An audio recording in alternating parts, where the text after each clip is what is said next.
gamers, and welcome to week 8 of the Pokemon Battle League. I'm sure I got that week right, but whatever. I'm doing commentary for Jake this week because he asked me specifically. I don't know why, I guess I'm funny, but I'm going to try my best to be very funny. And I get a special guest this time. Yeah, your special guest is Zach, and I'm not as funny, so Jake didn't want me to do this. I think he's funny sometimes. I can be. Anyway, we're going to jump right into it. That was depressing. I can't be.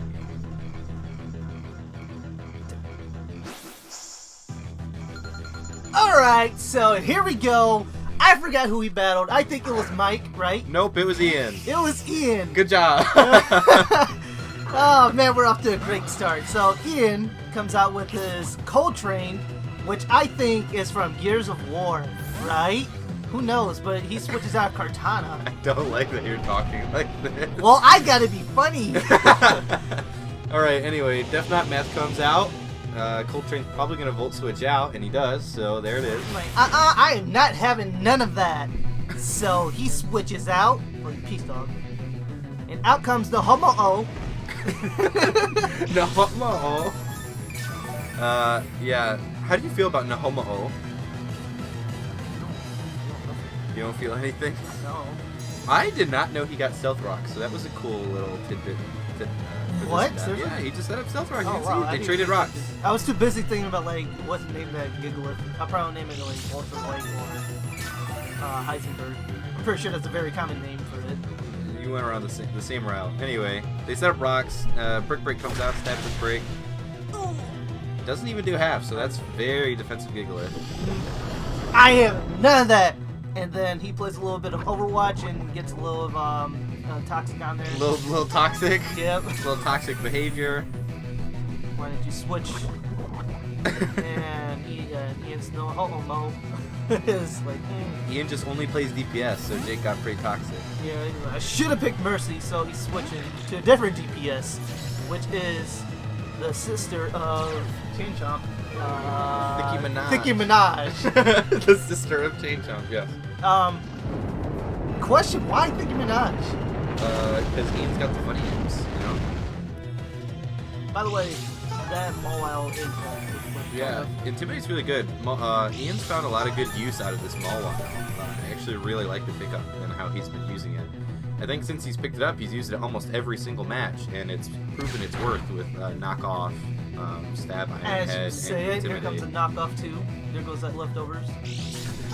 So yeah, Ian's been getting his money's worth out of this Mawile. For sure. I think this might be his new Qwilfish. I think he's wanted Pyukumuku to be his new Qwilfish, but I think Mawile is stepping in that role. It takes another Earthquake though. They already did their thing. Oh my god. You're lost? Yes, I am. Alright. Here comes Iron Head. Jake is going to sack this thing off. So yeah, I've noticed once Jake has Gigalith out, he just kind of leaves Gigalith out. To die or to take something down, but it doesn't leave. It just stays there. Either he wants to re-switch or he's like, Okay, can I talk? Why isn't it Ric Flair, like fire? Yeah, come on, Jake.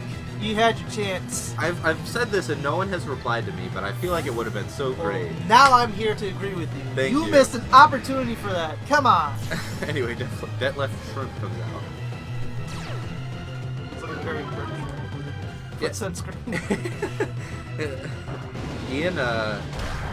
Ian really brought in the Intimidators when with his final changes. He loves doing that.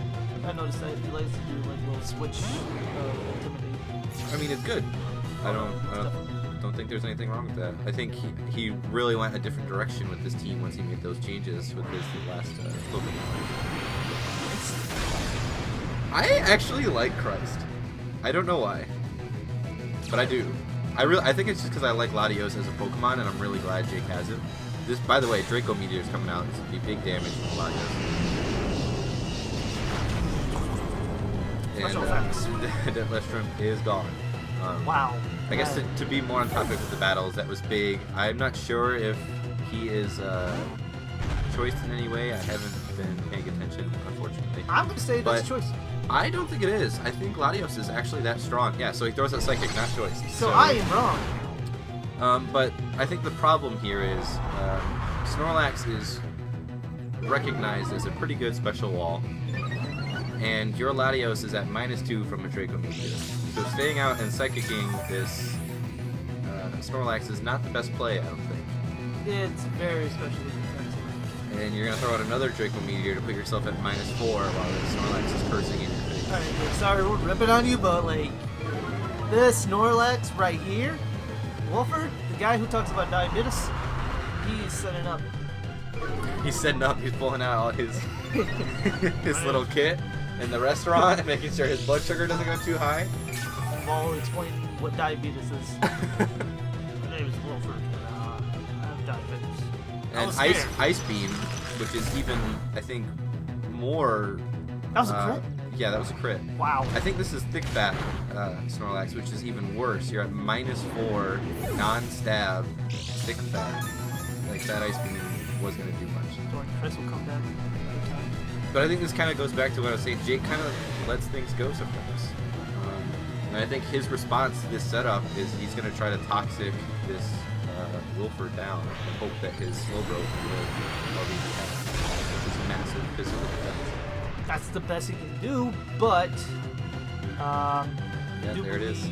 Oh! Big sad, big sad. That's definitely good.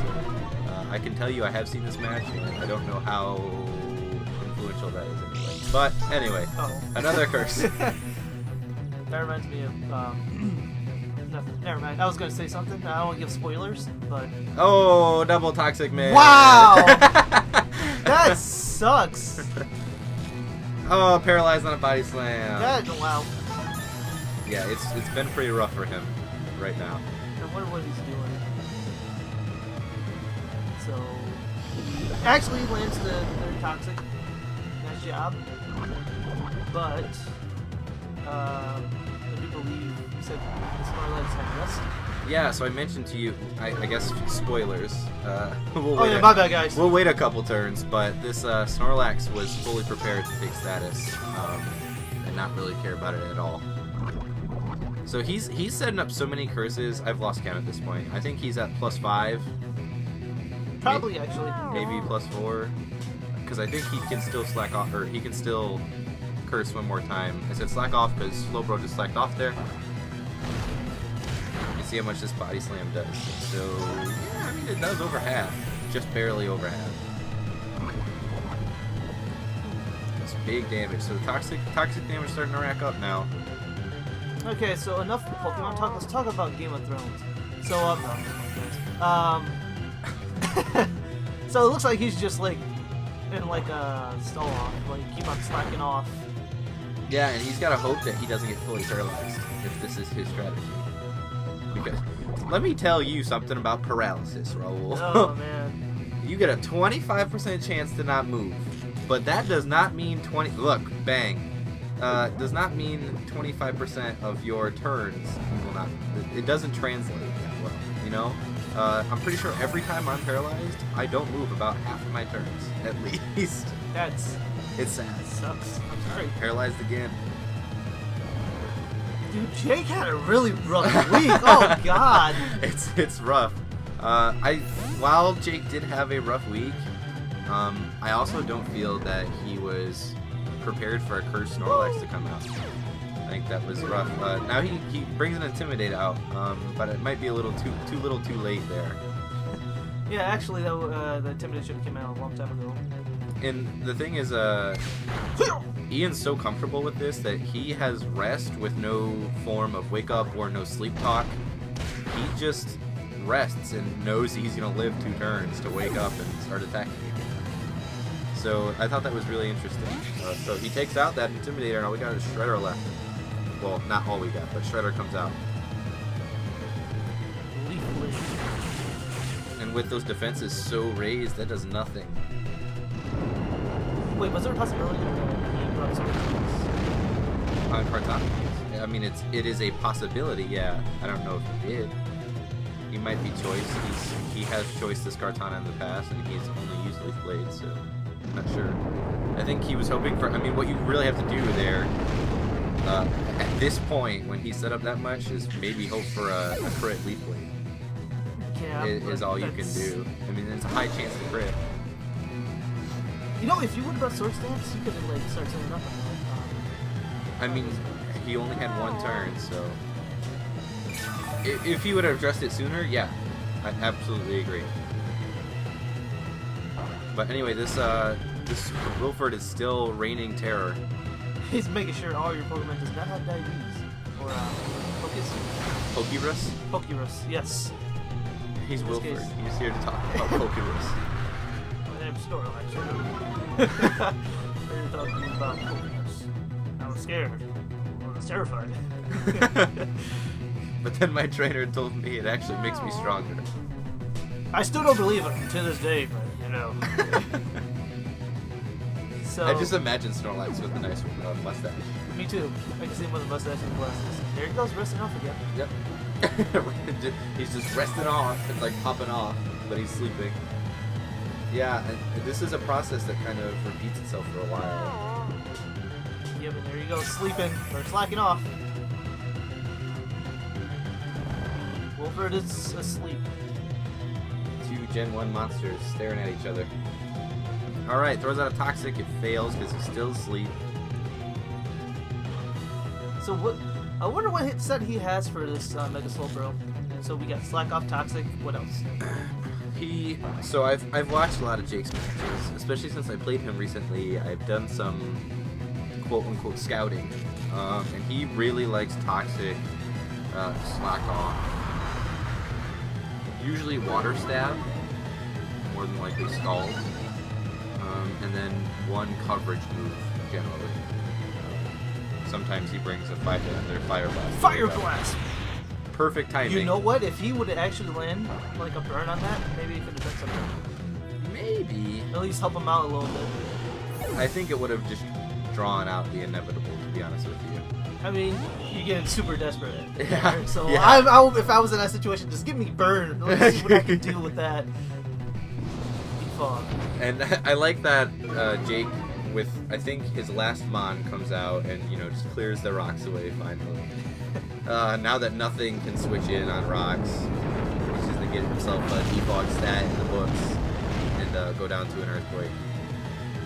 It's super effective. Oh, actually no, I think he has one last Pokemon. Oh no, he doesn't. So yeah, he defogged with his last Mon coming in. So. Oh man. It was a little funny.